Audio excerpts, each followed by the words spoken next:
તમે તમારી જાત પર ખૂબ જ મોટો ઉપકાર કરશો જો તમે એવા લોકોને જવા દેશો કે જેમને જવું છે તમારા જીવનમાંથી. Let them go.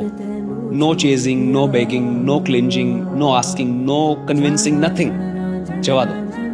કોઈને જવું છે, જવા દો. Feel the rejection. That rejection will change you. In fact I would say the rejection will improve you. Because જ્યારે તમે કોઈ એવા વ્યક્તિને કે જેને તમારા જીવનમાં રહેવું જ નથી, એને પરાણે રહેવા માટે ફોર્સ નથી કરતા, ત્યારે તમે એવા વ્યક્તિઓ માટે જગ્યા બનાવો છો જે ખરેખર તમારા જીવનમાં રહેવા માટે બન્યા છે, જેમને ખરેખર તમારી લાઈફમાં રહેવું જોઈએ. who are meant to make your life more beautiful, more meaningful. So I would say never chase anyone. Never beg for somebody's presence. કોઈને જવું છે તો જવા દો. ને પીકે નો પેલો બહુ મસ્ત ડાયલોગ છે કે can you love somebody enough to let that person go.